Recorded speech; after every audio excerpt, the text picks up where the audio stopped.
So, good morning, and great morning, guys. Welcome to another fabulous episode of Exit Strategies Radio Show.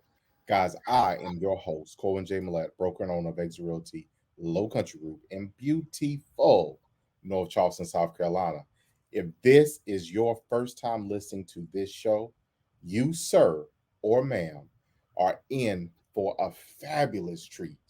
That is because our mission here is very simple. That is to empower our community through financial literacy and real estate education, guys. We're legacy building. That is what we do. So we have been across the land.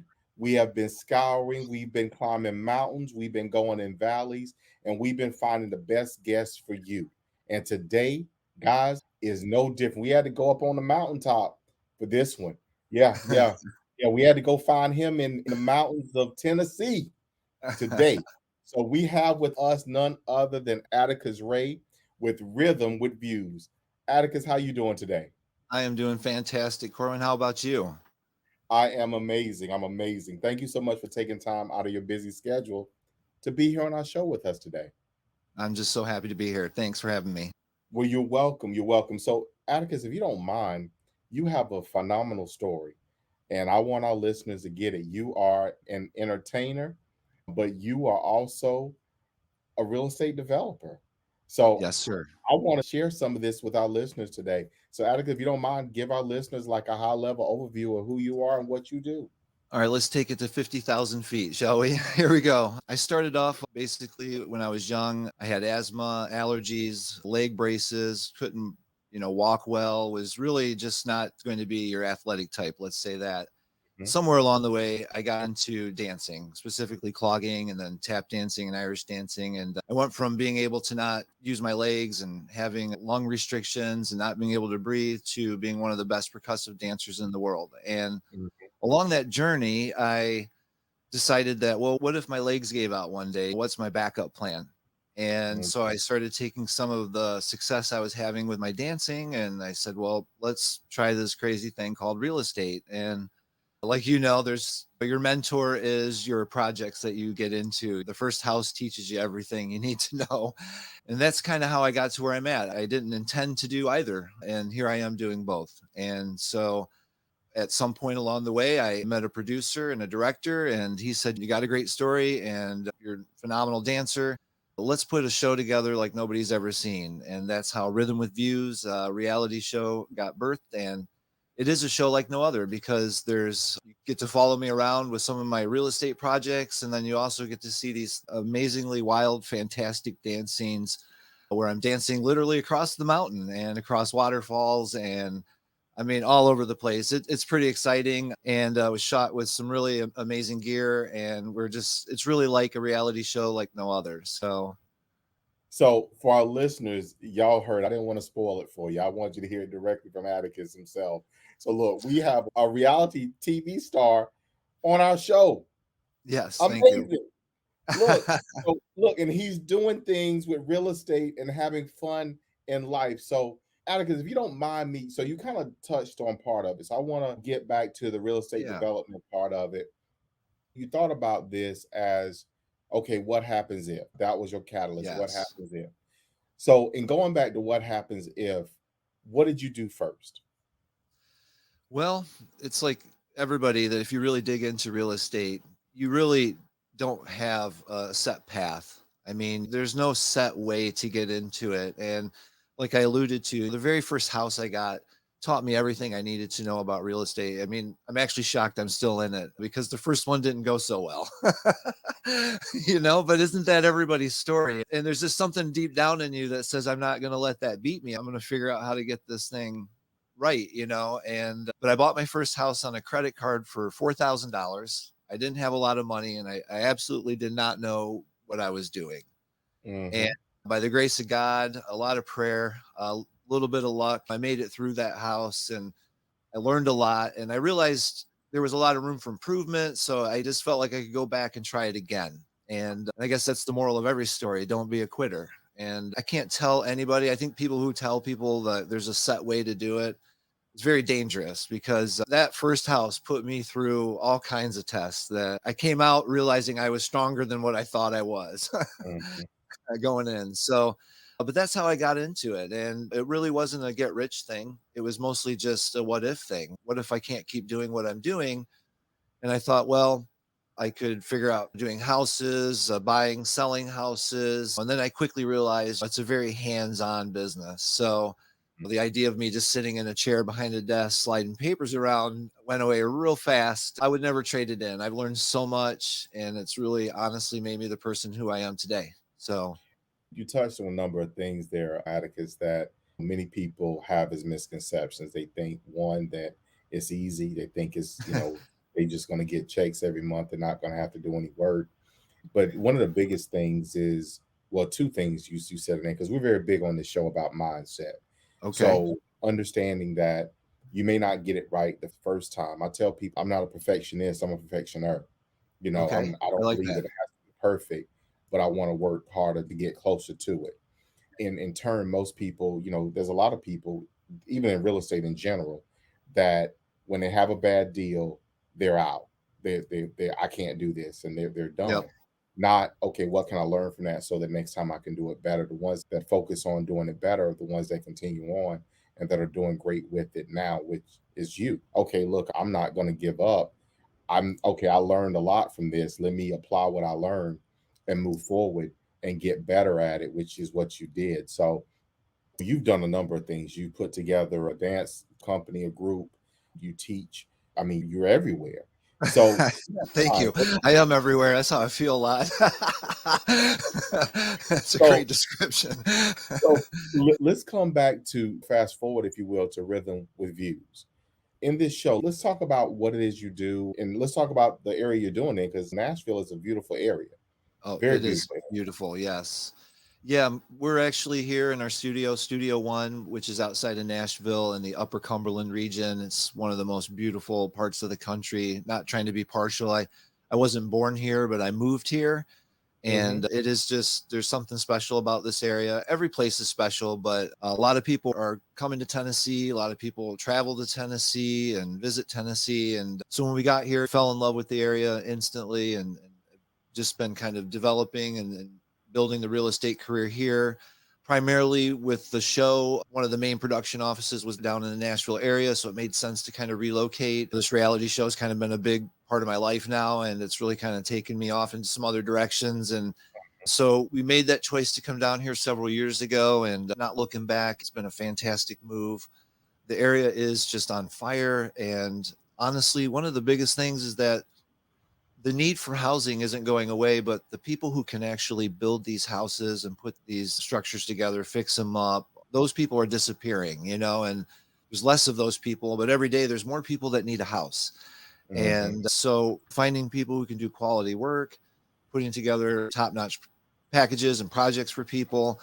I just instantly found a niche here and a need, and we've been developing that. Actually, I can't tell you yet, but we have a special program that we're going to be launching to help people move here to Tennessee, and kind of an A to Z, because you think you want to go and then you start making some calls and you realize you got to sell this house and buy that house and find a Hmm. builder, and it's a lot of things going on, and we're going to have a complete package for that. So that's what I do when I call it in between the episodes. When I'm not doing the shows or the television, what do I do? And that was Hmm. another reason, was there is downtime, and with real estate there's never downtime. I mean, there's always something that keeps you busy. And so I found those two, believe it or not, go well together. And so it's allowed me to develop both. And somewhere along the way, they interestingly kind of intertwined. And with the show, the tagline is where big construction meets big production. So, and that's really what Rhythm with Views is all about. They don't necessarily tie together directly, but they tie together through my life. And that's what it's So, about. so one of the things I found extremely fascinating and entertaining was basically you just dance yourself across Nashville. No, I mean, yeah, yeah. I love it. I mean, I Thank love you. the energy. It's not athletically, when you watch the dancers, it's hard enough just on a flat stage. I mean, I'm gonna tell you, Uh-huh. it's hard enough just to not trip and fall or make a mistake. And there was no camera specialties or anything going on, no tricks. I mean, Mm. I straight up danced across surfaces that you'd be kind of nervous to walk on, let alone dance on. And I mean, I was dancing across semi trucks. There was high-lows in the lumber yard, across the lumber piles. I was up on a mountain at one time. I mean, literally danced across the waterfall. So I really recommend everyone watch this because it's, I mean, rock formations on the side of a cliff. I mean, I wouldn't recommend you do this at home, but 30 years of Yeah. being a Hold on. professional will help. Yeah. We said this is a disclaimer right here. We do not recommend that you do this at home. Please. Look, professional dancers are no amateurs. Yeah, right here is our Right motto. here, It's our because yeah. banner. No, it was no joke. And it was probably one of the most physically challenging things I've ever done. And I would really argue that the athleticism to pull off some of that stuff. I mean, we're talking 90-degree weather up on the mountains and some remote areas, multiple takes over and over again. So it was the most enduring I've ever done. But I encourage people to go watch it. You've seen it, but I honestly, wholeheartedly don't think you'll ever have seen anything like it. And Mhm. that's hard to say in entertainment today, that you're doing something so original that you've never seen that before with your own eyes. And I would encourage you to go check it out on Amazon Prime and Apple TV Plus, and you can get it on Google Play. So Rhythm with Views, it showed me that even I have more to give than what I even thought. And that was a nice, because you get to these points in your career where kind of feel like you've done it all, or you've done a lot of the same thing. And this really took things to a whole new level. The director said, hey, how can we take dance off the stage and take it three-dimensional? And so my mind went spinning, and I said, let's do this. We've got some fantastic backgrounds and backscapes here. Let's see what we can do, and let's make the world our stage. And that's what we did. Now, I jokingly say this with people in regards to myself. I know that when people have a passion about certain things, and typically they find that art, if you will, in everything. And so you're a serial entrepreneur. You've done a number of different things, and you've managed to tie them all in together to an extent. Am I correct? Yeah, it was maddening for much of my life, because I felt like I was doing this and that and this and that. And then someone along the way taught me a wonderful word, and that word was also. And he said, you can also be this, and you can also be that. And it really opened my mind up to, I don't have to be one thing or another, and I don't have to split myself and divide myself up. I can be also something at the same time. And it really opened my mind up to, okay, I'm not crazy. I have a passion, like you say, and I have all these outlets that I need to express. And that word really changed my life also. And I started doing also this and also that. And it wasn't a takeaway. I would encourage people not to do so many things that you take away from the thing that you should be doing. But if you can also add something like icing on the cake, or you can also add a garnish to your main dish, right? There's nothing wrong with that. And I had to learn that balance along the way. Also doesn't mean everything. So Mhm, some things mhm. have to be put on the shelf and saved for a later day. Do you want something more? More meaningful moments, opportunities, deeper relationships, and memorable experiences?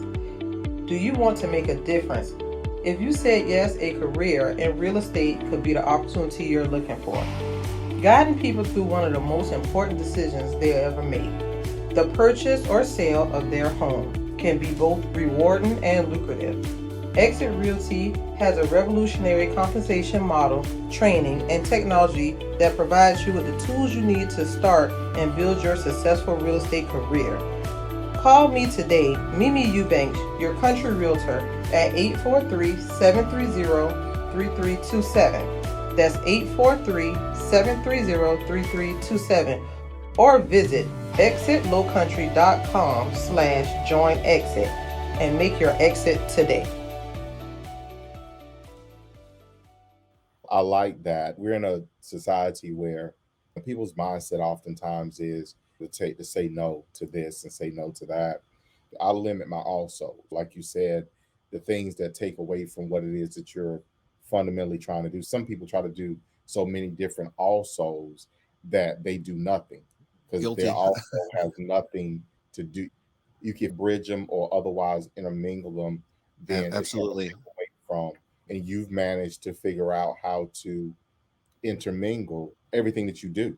You brought dance in, you develop, you're dancing your way around houses, around development. I mean, you're intertwining all of that. You've also built stages and things of that nature. Yes. It's impressive as far as what you managed to do with your also.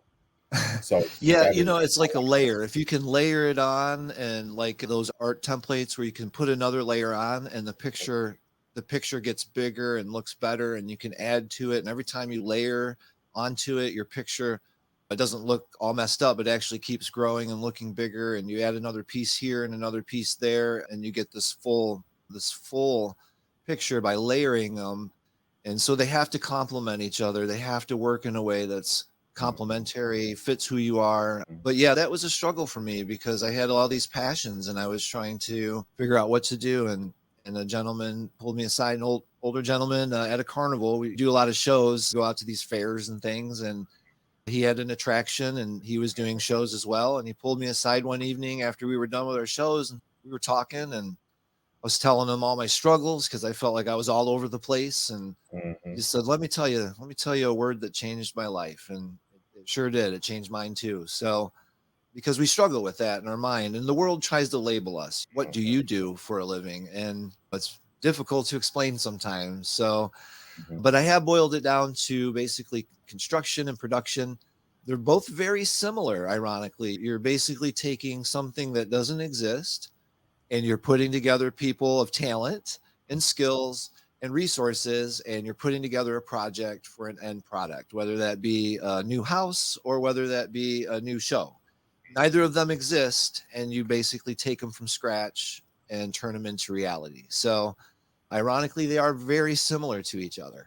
So So a blank canvas or a clean slate, what yes, that becomes, and that's what you're doing. You are taking everything from nothing to something, and yes, you're yes, building, that's and my whole life basically, is taking something that doesn't exist conceptually, or you look at a lot, it's just a flat piece of ground, but I have to see the building there. I have to see what it looks like, even though it's not there yet. And I have mhm. to have the entire vision even before I draw it on paper. And that's really, I find that I walk that path alone often because not everybody is visionary like that. And they kind of want to see it done before they believe it. And I have to believe it before it's even seen. And it really puts me way out at the tip of the spear sometimes, but I So wouldn't have it any other way now. it's interesting, Atticus, that you share that. We talk a lot about mindset. We talk about faith and things intermingling. I show I have a client. She's her husband's pastor. She's elder in the church, and she say this thing to me. She say, "Colin, the people lack vision." In everything that you're doing and taking anything from nothing to something in conception of an idea into the production of a finished product, it takes vision, and you will have to see things that others don't, and you will Mhm. have to believe what others won't in order for you to achieve that which you set out to do. So Atticus, Absolutely. kudos to you, man, for being willing to step out. Because that's, as I frame it at times, that's really what all this stuff is. It's always a faith walk. We're always going out Absolutely. and walking on something that doesn't exist, or that, let me phrase that, others can't see, because to you it exists. It It's as exists. real as day. It Yeah, is. It it is. is. But I'm often standing alone because others just can't see it. Mhm. And it's not their fault. It's not their fault. It's just I'm seeing something they can't. And it's my job to pull that reality in to where they can see it, cut through the fog and show them that. And I've had to learn that it's not everyone's fault. It's my job. It's my duty to take that vision and make it a reality. I can't expect them to know it. And after I got that down, it became a little bit easier and I understood my role. And everybody's got different roles and everybody can't be a visionary. Sometimes when it's time to just do the work, you don't want, 10 visionaries standing around dreaming up new ways. You just want to get the work done.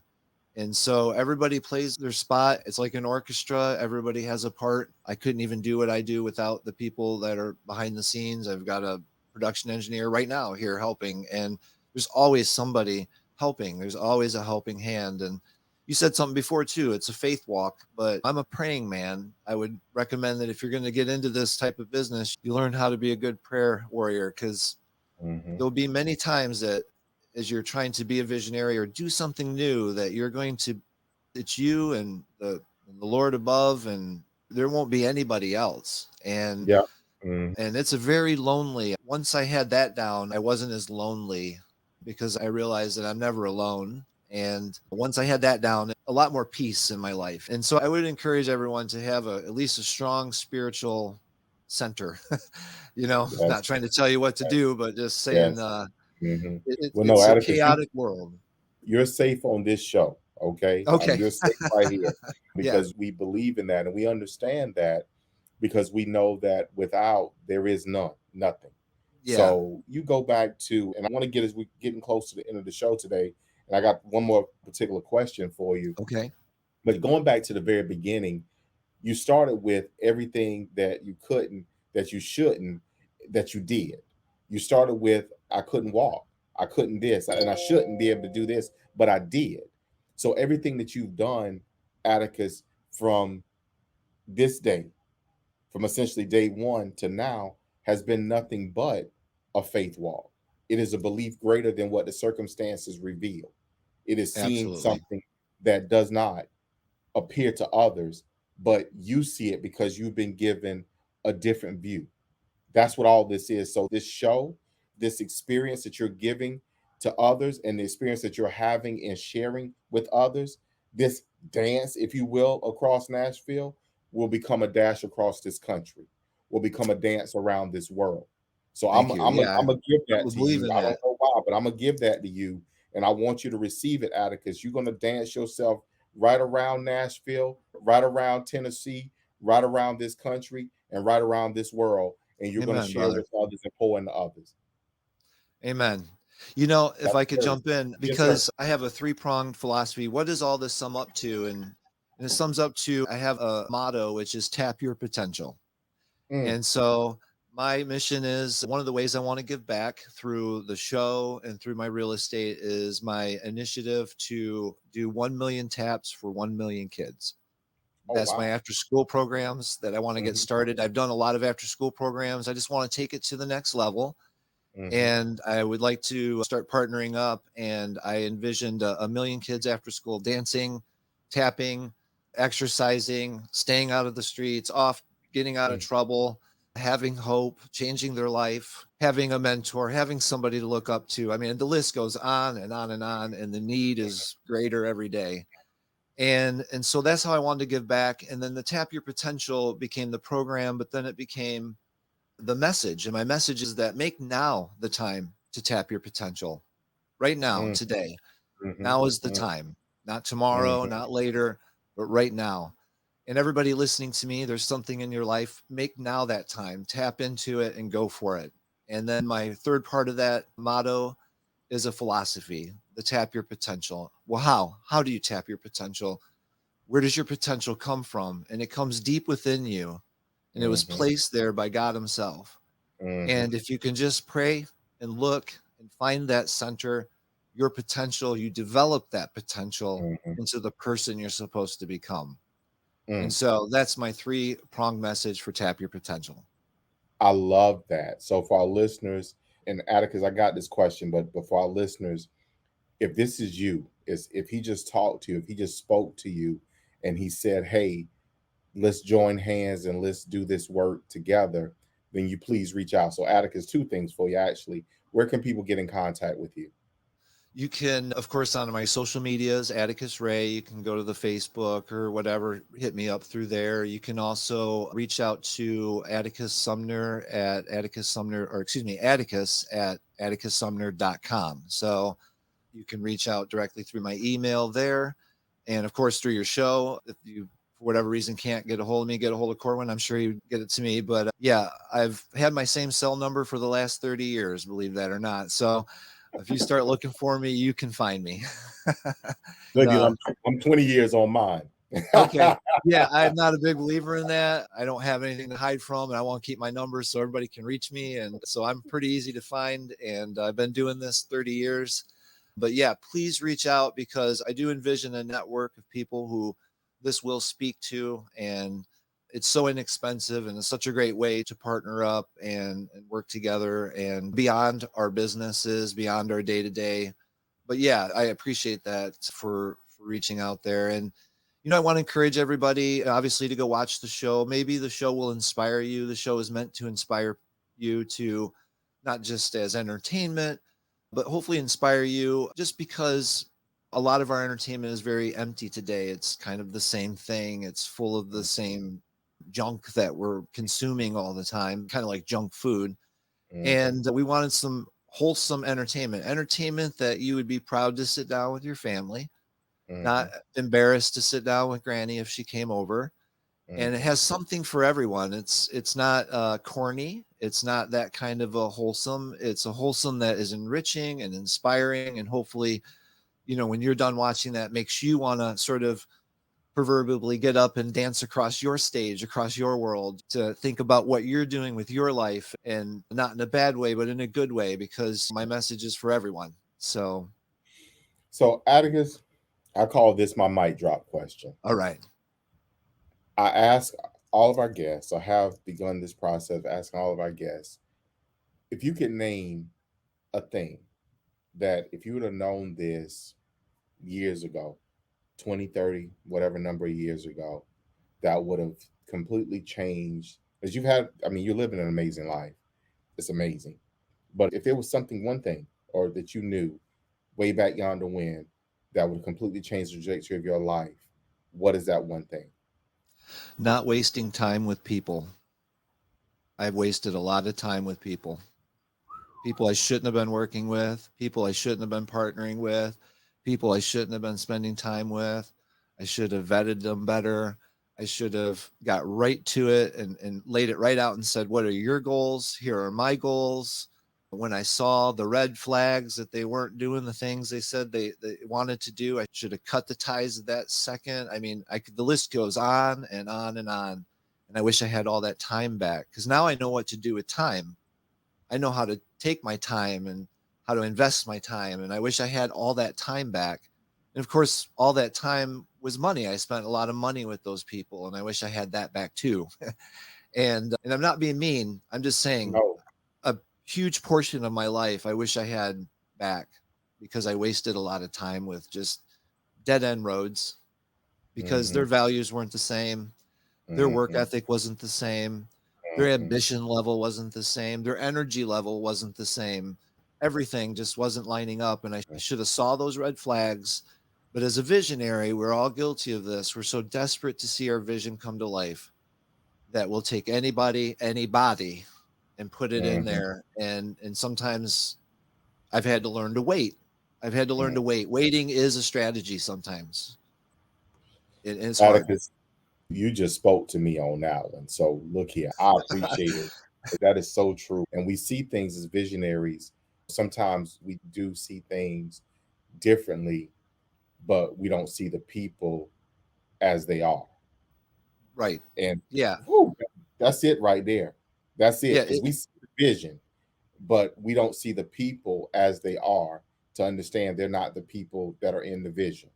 Because we see potential. This goes back to the potential. I see so much potential in people that I've wasted my time because they didn't see it in themselves. They weren't ready to dig deep down in themselves. And I don't have that power to reach into them and turn that switch and bring the potential out. That's a personal thing. And I should have just seen it. But I was so tunnel visioned on the goal. And I just, looking back, it wouldn't have hurt me on a lot of things to just shelve that and wait and move on and work on something right in front of me, right, that I could have changed and done something with and actually made a difference with. And so I just look at that. I look at that as a lot of wasted time and opportunity. But how does that saying go? Something along the lines of a day of favor with God, a day of favor is more than a lifetime of labor. So when all the pieces came together, and partly those pieces being my mindset and where I was at in life, when all those pieces came together, a lot of doors just immediately started opening. So those doors are not gone forever. And when you put something on the shelf or you have to pass something up, there's another door, there's another opportunity. And just a day of favor can go a long ways. So again, back to the praying thing. I mean, I really wouldn't be here today if I couldn't give credit to God himself. So yes. So Atticus, thank you. Thank you for you're more being than welcome. on the show with me. Thank you for being part of the Exit Strategies Radio Show family. To our listeners, guys, look, we've heard the word. So let's apply what has been supplied. All right. Woo, that's Yeah, something right there. I like that. Yeah. Yeah, I like that. I think I'm gonna have to coin that one Good there, thing we're guys. recording I this. think I am. Yeah. Good thing we're recording this. So again, Atticus, thank you from the bottom of my heart for being here on the show with us. For our You're listeners, welcome. guys, you know what I say, you know how I feel. I always put it together and always make it real. And I say this to you because I mean it. I love you. I love you. I love you. And we're gonna see you guys out there in those streets.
Guys, that was a great show today, and we thank you so much for taking the time to listen to Exit Strategies Radio Show.